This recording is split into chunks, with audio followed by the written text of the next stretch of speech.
కొత్త టైలర్స్కి square neck కుట్టాలంటే భయమేస్తుంది. Corner ఉన్న చోట సరిగ్గా మెడ తిరగదనేసి.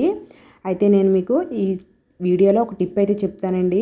అసలు స్క్వేర్ నెక్ని మనము ఎలా కుట్టాలి, ఈ నెక్ పట్టిని ఎలా మడతెట్టి స్టిచ్చింగ్ వేయాలి, ఎలా తిరగవేయాలి అనేసి ఈ వీడియోలో అయితే చెప్తాను. వీడియో ఎక్కడ స్కిప్ చేయకుండా అయితే చూడండి. మనం ఇప్పుడు కూడా స్క్వేర్ నెక్కి క్రాస్ ముక్కలను అయితే తీసుకోవాలి. క్రాస్ ముక్క మనకి పెద్ద పీస్ అయితే ఉండదు కాబట్టి చిన్న చిన్న ముక్కల్ని అతుక్కుని ఈ విధంగా నెక్ పట్టిని రెడీ చేసుకోవాలి. ఒకవైపు అయితే మడత పెట్టి కుట్టు వేసేసుకుని ఈ విధంగా రెడీ చేసుకున్నాక నెక్కకి అయితే జాయింట్ చేయాలండి. ఫ్రంట్ రౌండ్ నెక్ పెట్టుకున్నట్టయితే ఈ విధంగా రౌండ్ తిరిగే చోట చిన్న చిన్న కుర్చీలు పెట్టుకోవచ్చు. చూడండి, నేనైతే పెట్టాను. ఈ విధంగా పెట్టుకుని అయితే జాయింట్ చేసుకోవాలి. అలాగే మనకి కార్నర్ దగ్గరికి వచ్చేటప్పటికి ఏ విధంగా మడత పెట్టాలో చెప్తాను, ఒకసారి చూడండి. మనకి స్క్వేర్ నెక్ కార్నర్ దగ్గర మనము మడత వేసుకోవాలి. ఆ మడత వచ్చేసి మీకు మార్కింగ్తో సహా చూపిస్తాను. చూసారు కదా, ఇక్కడ కార్నర్ వచ్చింది కదా, ఈ కార్నర్ దగ్గర నెక్ పట్టిని చూడండి, నేను మార్కింగ్ చేస్తున్నాను కదా, మనకి కార్నర్ ఆనవాలుగా మార్కింగ్ చేస్తాను. ఈ విధంగా క్రాస్గా మడత పెట్టాలి. నెక్ పట్టిని ఈ విధంగా ఒకసారి మడతెట్టిన తర్వాత చూడండి ఇలా వస్తుంది కదా, ఇలా వచ్చాక మళ్ళీ ఈ నెక్ పట్టినే ఇంకొక మడత చూడండి, డబుల్ మడత అన్నమాట. ఈ విధంగా మడత పెడితే మనకి స్క్వేర్ నెక్ ఎలా వచ్చిందో ఈ మడత కూడా స్క్వేర్ నెక్ లాగా వస్తుంది. ఇలా మడత పెట్టి కుట్టు వేసుకోవాలి. కానీ ఈ కార్నర్ దగ్గరికి వచ్చేటప్పటికి సూది కరెక్ట్గా అక్కడ దించి ఉండగానే పాదాన్ని తేల్చి ఈ విధంగా క్లాత్ని జరపాలి. క్లాత్ని తిప్పుకోవాలన్నమాట. ఈ విధంగా తిప్పుకున్న తర్వాత పాదాన్ని దించి అప్పుడు కుట్టు వేయాలి.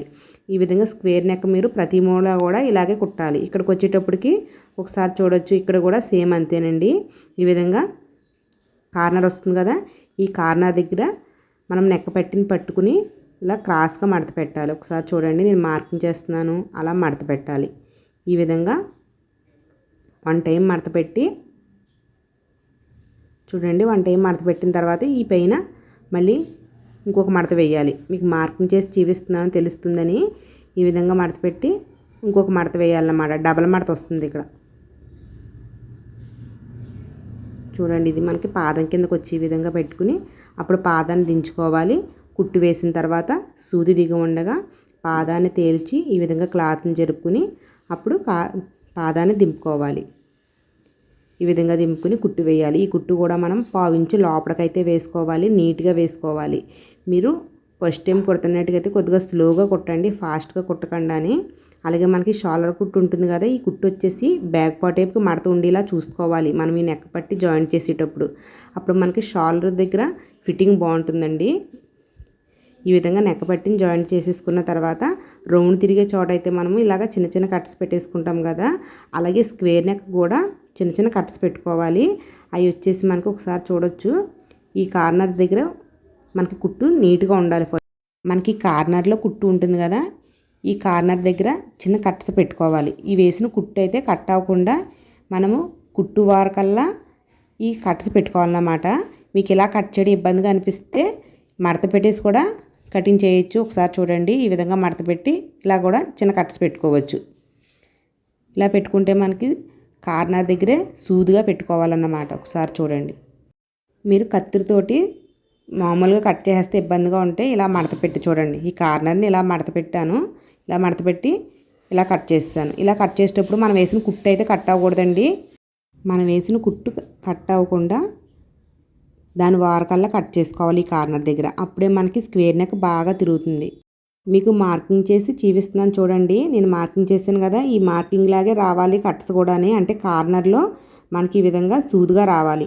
ఈ కట్స్ బాగా పెట్టుకుంటే నెక్ బాగా తిరుగుతుంది. ఈ విధంగా కట్స్ పెట్టుకున్న తర్వాత ఈ నెక్ పట్టిని మనం 1/2 ఇంచు బయటకు పెట్టుకున్నాం కదా, దాన్ని ఈ విధంగా లోపలికి మడత పెట్టేసి ఈ విధంగా పక్కకైతే మడత వేసేసి కుట్టు వేయాలి. ఈ కుట్టు వచ్చేసి మనము బ్లౌజ్ మీద పడకూడదండి, ఈ నెక్ పట్టి మీదే పడాలి. నెక్ పట్టి మీద పడి ఈ విధంగా కుట్టు వేసుకుంటూ రావాలి, నీట్గా వేసుకోవాలి. కార్నర్స్ దగ్గరికి వచ్చేటప్పటికి మనము పెయిన్ వేసి కుట్టు అయినా సరే సూది దింపి పాదాన్ని తేల్చి ఈ విధంగా క్లాత్ని జరిపి కుట్టాలి. మనకి స్క్వేర్ నెక్ అంటే ఈ విధంగా కార్నర్స్ దగ్గరికి వచ్చేటప్పటికి ఏ నెక్కకైనా సరే కార్నర్స్ దగ్గరికి వచ్చేటప్పటికి సూది దింపి అప్పుడు పాదాన్ని తేల్చి క్లాత్ జరపాలండి. ఇది ఒకటి బాగా జ్ఞాపకం పెట్టుకోవాలి. అలాగే మనం పెట్టుకుని కట్స్ కూడా సూదిగా పెట్టుకోవాలి. కార్నర్స్లోనే కరెక్ట్గా వచ్చేలాగా కట్స్ పెట్టుకోవాలి. అప్పుడే మీకు ఈ కార్నర్స్ వచ్చి నెక్కలు బాగా తిప్పడం వస్తుంది. ఈ విధంగా స్టిచ్చింగ్ వేసుకున్న తర్వాత దీన్ని లోపల వైపుకి మడత పెట్టి చేతి పని అయితే చేయాలండి. నేను చేతి పని చేయను, నేను వేరే వాళ్ళకి ఇచ్చేస్తూ ఉంటానన్నమాట. అయితే పలక మేడకి చేతి పని చేయడం కూడా చాలా మందికి రాదు. అటువంటప్పుడు ఈ విధంగా నెక్క పట్టిని లోపల వైపు మడత పెట్టేసి లూజు కుట్టు వేసుకోండి. లూజు కుట్టు వేసుకుంటే చేతి పని చేసేసిన తర్వాత లూజు కుట్టు ఇప్పేసుకుంటే బాగుంటుందన్నమాట. చేతి పని చేయడం కూడా బేగా అయిపోతుంది. అలాగే స్క్వేర్ నెక్ కూడా తిప్పడం రాని వాళ్ళకి ఈజీగా కూడా అనిపిస్తుంది అన్నమాట. నాకు చేతి పని చేసి ఆవిడకైతే స్క్వేర్ నెక్ అయితే సరిగ్గా చేయదండి. ఈవిడకైతే నేను ఈ విధంగా లూజు కుట్టు అయితే వేసిస్తాను. ఆవిడప్పుడు చేతి పని చేసేసిన తర్వాత ఇప్పేసి నాకు ఇచ్చేస్తూ ఉంటారన్నమాట. ఇలాగ మీకు కూడా స్క్వేర్ నెక్కి చేతి పని చేయడం ఇబ్బందిగా అనిపిస్తే ఈ విధంగా లూజ్ కుట్టు వేసుకుని చేతి పని చేసుకున్న తర్వాత ఇప్పేసుకోవచ్చండి. మీకు ఇంకా బ్లౌజ్ కటింగ్లో కానీ స్టిచ్చింగ్లో కానీ డౌట్స్ ఏమన్నా ఉంటే కామెంట్ బాక్స్లో పెట్టారంటే తప్పకుండా రిప్లై ఇస్తాను.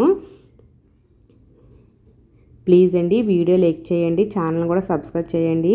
వీడియో లైక్ చేస్తే ఈ వీడియో ఎక్కువ మందికి వెళుతుంది. ఒకసారి చూడండి మనకి స్క్వేర్ ఎంత బాగా తిరిగిందో.